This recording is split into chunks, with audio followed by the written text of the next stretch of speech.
El libro del profeta Oseas. Oseas vivió en el reino del norte en Israel, al que a veces llaman Efraín o Jacob, alrededor de unos 200 años después de que el reino del sur se hubiera separado de Judá. Recuerda la historia del libro de Primera de Reyes. Oseas fue llamado a hablar a nombre de Dios durante el reinado de uno de los peores reyes de Israel, Jeroboam II.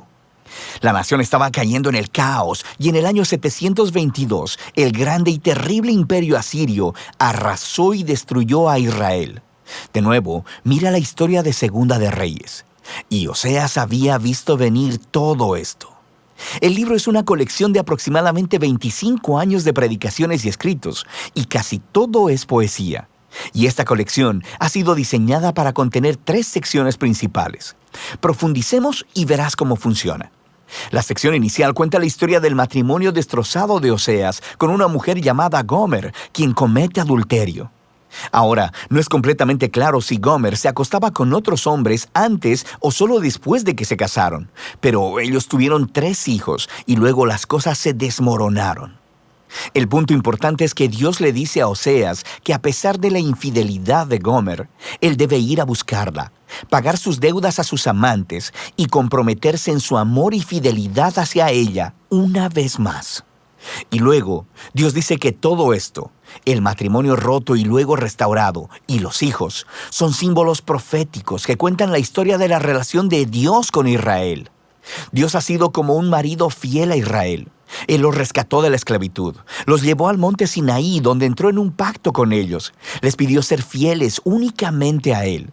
Pero luego, Él llevó a Israel a la tierra prometida, y ellos tomaron toda la abundancia que Él les dio y la dedicaron a la adoración al dios cananeo Baal. Así que Dios tiene una razón legítima. Él podría terminar el pacto y divorciarse de Israel, y Él considera el hacerlo. Pero en lugar de ello, Él les dice que va a buscar a Israel de nuevo y que renovará su pacto con ellos, y les explica por qué. Es solamente por su propio amor, compasión y fidelidad. Después, Oseas describe lo que todo esto significa. Él dice que las consecuencias por la rebelión de Israel serán la derrota inminente por las otras naciones y el exilio, pero que hay esperanza de una restauración futura. Un día, Israel se arrepentirá otra vez y regresará a adorar a su Dios. Y dice Oseas, Él pondrá sobre ellos un nuevo rey mesiánico del linaje de David, quien les traerá la bendición de Dios. Y así, esta sección introductoria nos presenta todas las ideas principales del libro. Israel se ha rebelado y Dios traerá severas consecuencias, pero el amor del pacto de Dios y su misericordia son más poderosos que el pecado de Israel. Así que en las secciones restantes del libro, la poesía de Oseas desarrolla estos temas con mayor profundidad. Tenemos 2 colecciones de las acusaciones y advertencias para Israel, y luego cada una de estas concluye con un poema lleno de esperanza acerca de la misericordia de Dios y de la esperanza para el futuro. De manera que en los capítulos del 4 al 10, Oseas explora las causas y los efectos de la infidelidad de Israel. Él dice una y otra vez que a Israel le falta conocimiento o entendimiento de Dios. La palabra hebrea conocer, que es yadá, es más que solo una actividad intelectual. Describe conocimiento personal y relacional. Es la diferencia entre simplemente conocer algo acerca de alguien y conocer a ese alguien realmente. Y Dios quiere que Israel lo conozca así, en una relación. Quiere que experimenten su amor por ellos y que éste se convierta en la clase de conocimiento que transforme sus corazones y sus vidas para que lo amen como respuesta. Y esta es la razón por la que Oseas está exponiendo constantemente la hipocresía de la adoración de Israel. Él les muestra constantemente cómo están rompiendo los 10 mandamientos y cómo están permitiendo graves injusticias en sus comunidades. Y luego van a sus templos sagrados y ofrecen sacrificios a Dios como si todo estuviera bien, pero no está bien. Y no solo por su hipocresía, sino porque también están adorando a todos estos otros dioses. Muchas veces Él menciona sus altares a Baal en las ciudades de Betel y Gilgal. Y ellos no solamente han entregado su lealtad a otros dioses, también Oseas acusa repetidamente a Israel de confiar en sus alianzas políticas con Egipto y Asiria. En lugar de confiar en que Dios los protegerá, ellos quieren hacerse similares a esas otras naciones y confiar solamente en el poder militar. Y Dios dice que todo se les vendrá abajo, porque dentro de muy poco tiempo, Asiria los traicionará y vendrá a desolar sus tierras.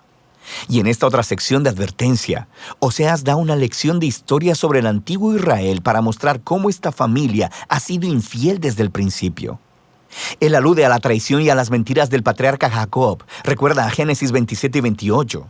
Él alude a la rebelión de Israel en el desierto. Recuerda el libro de Números. Él alude al nombramiento del corrupto rey Saúl, quien llevó al pueblo al pecado y al desastre. Recuerda las historias en Primera de Samuel. Y todo esto es la manera de Oseas decir que algunas cosas en esta familia nunca cambian.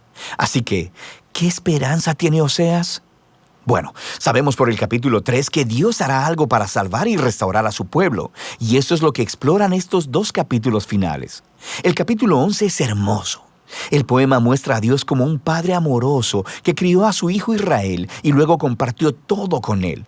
Pero el hijo creció y se rebeló contra el padre, aprovechándose de su generosidad.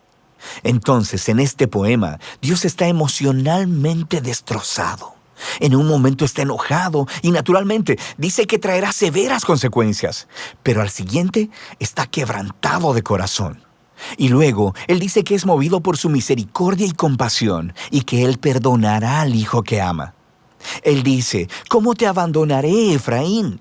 Mi corazón se conmueve dentro de mí, se enciende toda mi compasión. Y así, aunque Dios permitió que Israel fuera conquistado por Asiria y enfrentara las consecuencias, esa no es la última palabra de Dios. Todavía hay esperanza, y de eso se trata el último capítulo. Oseas llama a Israel a arrepentirse y a volverse a su Dios, pero él sabe que no durará porque nunca lo ha hecho antes. Y Dios dice que un día Él sanará su apostasía y les amará generosamente. Dios continúa describiendo a este nuevo y restaurado Israel como un árbol frondoso que tendrá raíces profundas y amplias ramas, y le ofrecerá sombra y fruto a todas las naciones. Es una imagen de la promesa de Dios a Abraham, de cómo Israel se convertirá en una bendición a las naciones. Y Dios está diciendo, si todo esto va a suceder, se requerirá de un acto de la gracia y del poder sanador de Dios para reparar el profundo quebrantamiento y el egoísmo pecaminoso del corazón humano, para que el pueblo de Dios pueda recibir su amor y amarlo de vuelta. Eso es lo que Dios promete hacer. Ahora, después de este poema encontramos las últimas palabras del libro. Son como una nota añadida. Probablemente son del autor que reunió la poesía de Oseas y ahora quiere hablarte a ti, al lector, por un momento. Y él dice, ¿quién es sabio y prudente para entender todo esto? En otras palabras, los poemas de Oseas. Los caminos del Señor son rectos y los justos andan por ellos, pero los rebeldes tropiezan en ellos. Así que el autor quiere que sepas que la poesía de Oseas para el reino del norte, Israel, no está encadenada al pasado. Esta revela profundas verdades acerca del carácter de Dios, de sus propósitos y de la naturaleza humana. Y aunque Dios debe y trae su justicia sobre la maldad humana, su propósito final, su corazón, es sanar y salvar a su pueblo. Y de eso se trata el libro de Oseas.